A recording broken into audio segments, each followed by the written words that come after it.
Morning Spirit. Selamat pagi, semangat pagi. Shalom Bapak Ibu dan saudara-saudariku yang dikasih oleh Tuhan Yesus. Bertemu kembali di dalam Morning Spirit. Pagi ini kita akan belajar firman Tuhan dengan tema okultisme atau kuasa jahat. Bila seseorang hidupnya tidak terisi oleh kebenaran firman Tuhan dan hadirat Tuhan, saudaraku, maka ada kekosongan rohani. Hal ini sangat berbahaya karena kuasa gelap atau roh jahat dapat masuk mempengaruhi hidupnya. Isilah kehidupan kita, saudaraku, dengan setia, dengan kebenaran firman Tuhan dan kehadiran Tuhan setiap hari. Pastinya dalam doa dan penyembahannya.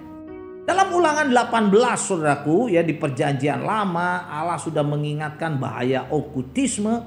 Ulangan 18 ayat 10 sampai 12 saja berkata, "Di antaramu janganlah didapati seorang pun yang mempersembahkan anaknya laki-laki atau anaknya perempuan sebagai korban dalam api." Wah, dulu ada ini, saudaraku, mengerikan ya.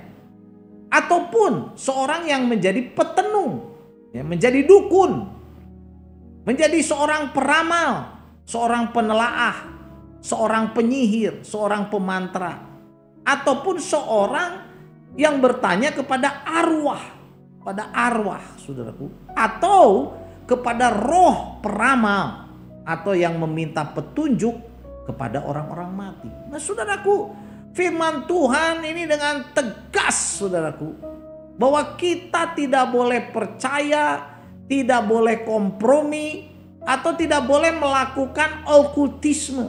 Karena okultisme adalah kekejian bagi Allah. Nah, saudaraku, istilah okultisme artinya paham atau ajaran yang mempercayai adanya kekuatan gaib yang tersembunyi dalam benda atau roh tertentu. Dan kita ikuti dan kita percayai, karena itu kita nggak boleh, saudaraku, ikut okultisme. Okultisme mencakup secara luas hal-hal yang dianggap mistik, saudaraku, rahasia, tersembunyi dan metafisik. Saudaraku, sering juga dianggap berhubungan dengan perkara-perkara di luar indera biasa. Nah, saudaraku, okultisme sangat berbahaya ya. Karena ini hubungannya dengan setan, saudaraku, dengan iblis penipu yang ingin menghancurkan kita. Bila kita hidup dan melakukan okultisme, percaya pada okultisme, kita sesungguhnya sudah hidup berkompromi dengan iblis, saudaraku. Bahkan kita dikuasai iblis. Dan ini pastinya sudah menyimpang dari firman Tuhan. Nah, saudaraku, Tuhan Allah sangat membenci orang yang melakukan okultisme, dan ini adalah kekejian di hati Tuhan Allah, sehingga orang-orang yang melakukan okultisme seperti bangsa Israel dan juga pastinya kita sekarang akan dihalau, dibuang, saudaraku, dari hadapan Allah, karena sesungguhnya orang yang melakukan okultisme adalah penentang Allah atau musuh Allah. Wah, kita nggak mau bermusuhan dengan Allah. Yakobus 4 ayat 4 berkata, "Hai kamu orang-orang yang tidak setia, tidakkah kamu tahu bahwa persahabatan dengan dunia ini adalah permusuhan dengan Allah? Jadi barang siapa hendak menjadi sahabat dunia ini, ia menjadikan dirinya musuh Allah." Saudaraku, mari kita menghormati sungguh-sungguh Allah yang kita kenal dalam nama Tuhan Yesus. Mari kita menyembah Allah, beribadah kepada Allah, mengutamakan Allah, saudaraku, yang kita kenal dalam nama Tuhan Yesus di atas segala-galanya. Jadi janganlah diri kita menjadi musuh Allah, menentang Allah, karena kita mempraktekkan, saudaraku, okultisme, melakukan, mempercayainya dan hidup di dalam okultisme, perdukunan, ramalan, jimat-jimat atau apapun. Ini adalah kuasa gelap, saudaraku, jebakan iblis yang ditawarkan oleh iblis dan dunia ini. Saudaraku, hormati Allah yang kita kenal dalam nama Tuhan Yesus.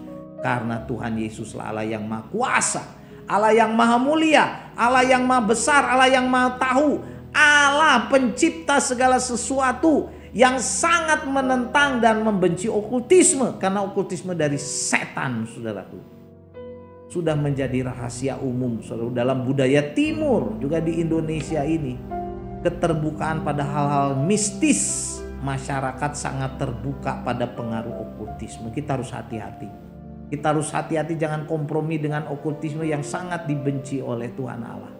Nah saudaraku, bila kita masih percaya dan mempraktekkan okultisme seperti percaya kepada seorang peramal, seorang dukun, saudaraku, seorang penelaah, atau juga horoskop perbintangan atau ramalan, atau bertanya kepada arwah-arwah atau orang-orang mati dan meminta petunjuk, saudaraku, pada orang mati itu, kita harus bertobat, minta ampun supaya kita disucikan.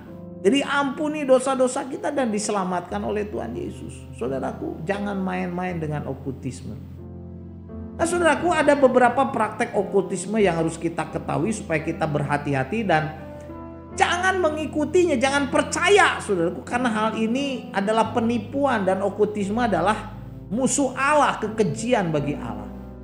Tuhan Allah menentang okultisme karena semuanya itu adalah dari si iblis yang ingin menjatuhkan manusia masuk dalam dosa dan dihukum dalam neraka. Nah saudaraku, saya ingin membagikan saudaraku minimal 5 saja ya okultisme yang sering kali dipraktikkan. Yang pertama spiritisme saudaraku. Yaitu keyakinan bahwa orang-orang tertentu memiliki kemampuan indera supranatural yang membuatnya sanggup melihat hal-hal di luar panca indera. Ya saudaraku, hati-hati. Ya mungkin berkata, oh saya tahu, saya bisa melihat ini itu begitu ya. Kemudian dia menasehati kita, oh jangan percaya, kita mau percaya sama Tuhan Yesus saja saudaraku. Yang kedua, ramalan nasib. Saudaraku, meramal nasib atau masa depan seseorang ya biasanya prakteknya dengan melihat telapak tangan atau pakai kartu gitu ya. Kemudian ramalan tanggal lahir misalnya diatur saudaraku, oh tanggal sini nggak bagus lahirnya, diatur kelahiran. Kemudian pakai keris yang bisa berdiri atau pisau ya. Atau macam-macam, ada daun teh, ada beras dan sebagainya. Saudara, jangan percaya. Semua itu adalah kebohongan dan tipu daya iblis. Karena sesungguhnya yang paling tahu masa depan kita adalah Tuhan Yesus sendiri. Tuhan Allah yang kita kenal dalam nama Tuhan Yesus. Dialah yang tahu nasib kita, bukan para peramal tuh ya. Para dukun-dukun itu bukan. Dan yang ketiga saudaraku ya, ini hampir-hampir sama ini, astrologi.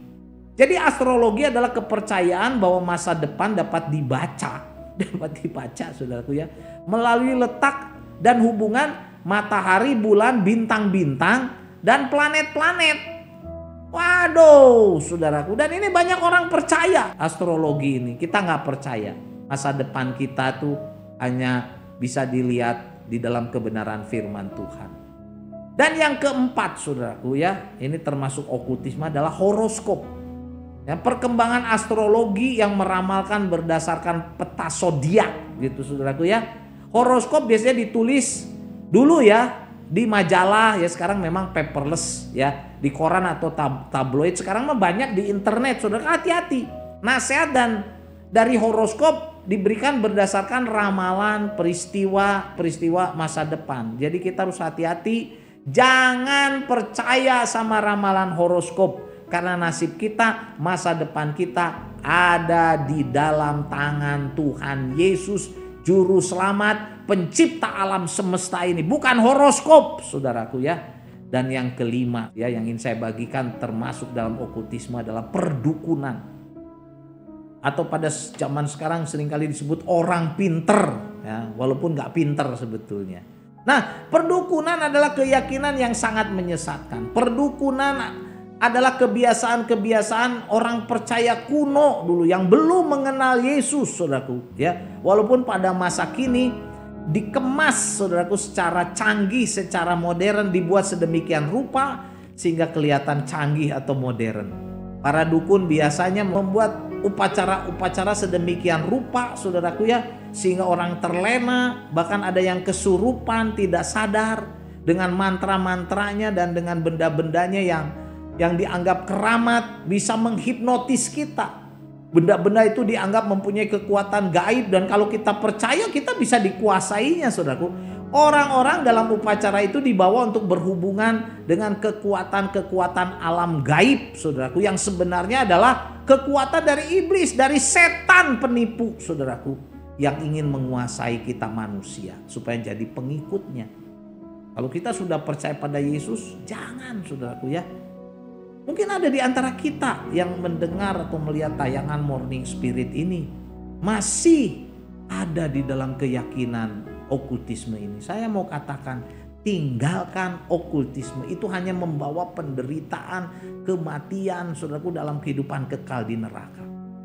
Dalam Galatia 5 ayat 19 sampai 21, saudaraku, pada jemaat di Galatia, firman Tuhan melalui Rasul Paulus berkata, perbuatan daging telah nyata, yaitu percabulan, kecemaran, hawa nafsu, penyembahan berhala, sihir. Di sini termasuk, saudaraku, okultisme ini, penyembahan berhala, sihir, perseteruan, perselisihan, iri hati, amarah, kepentingan diri sendiri, pencitraan, roh pemecah, kedengkian, kemabukan, pesta pora, dan sebagainya. Terhadap semuanya itu kuperingatkan kamu, kata Paulus, yang seperti yang telah kubuat dahulu, bahwa barang siapa melakukan hal-hal yang demikian, ya, termasuk okultisme sini, penyembahan berhala, sihir, ia tidak akan mendapat bagian dalam kerajaan Allah. Dia nggak akan bisa masuk ke sorga.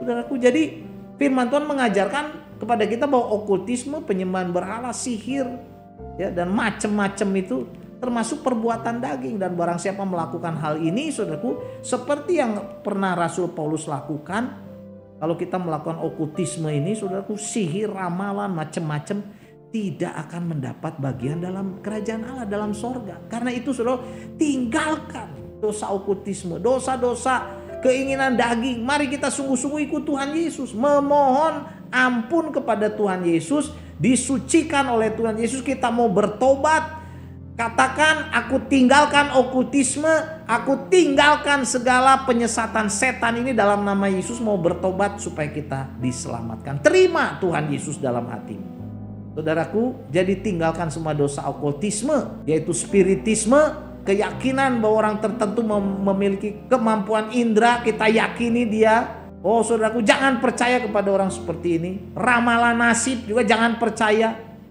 Kemudian yang ketiga, astrologi, saudaraku. Jangan percaya nasib kita ditentukan dengan rotasi atau putaran matahari, bulan, bintang-bintang, planet-planet. Nasib dan masa depan kita ada di dalam tangan Yesus. Karena itu berserah pada Yesus. Kemudian yang keempat, horoskop, yang meramalkan berdasarkan peta zodiak. Dan yang kelima, perdukunan. Jangan percaya kepada para dukun atau yang dianggap orang pintar. Sesungguhnya mereka hanya menyesatkan.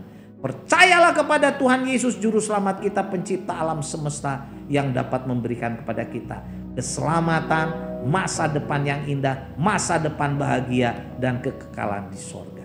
Yohanes 3 ayat 16 dan 17. Saya bacakan ayat tentang kasih Tuhan ini, saudara. Karena begitu besar kasih Allah akan dunia ini, sehingga ia telah mengaruniakan anaknya yang tunggal, supaya setiap orang yang percaya kepadanya tidak binasa. Bukan percaya pada okultisme, tapi percaya kepada Tuhan Yesus tidak binasa, melainkan beroleh hidup yang kekal.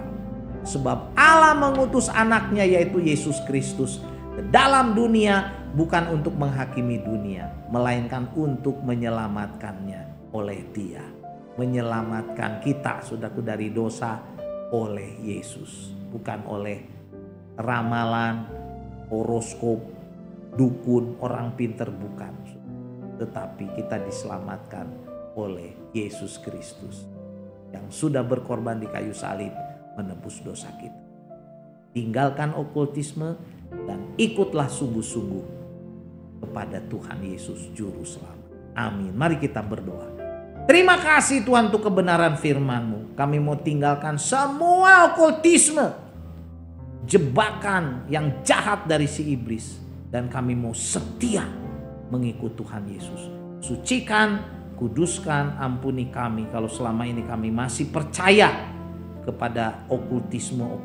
Sekarang kami tidak lagi. Kami hanya percaya kepada Tuhan Yesus, Juru Selamat, yang mengampuni dosa-dosa kami supaya kami masuk sorga.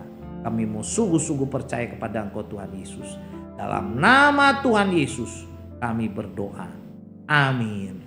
Amin. Amin Bapak Ibu dan saudara-saudariku yang dikasih oleh Tuhan Yesus. Kalau kita diberkati oleh Morning Spirit, jangan lupa klik like, subscribe, bunyikan loncengnya supaya bisa mengikuti Morning Spirit ini terus. Dan kalau kita diberkati, bagikan ya Morning Spirit ini kepada banyak orang. Sampai bertemu dalam Morning Spirit selanjutnya. Morning Spirit. Selamat pagi, semangat pagi.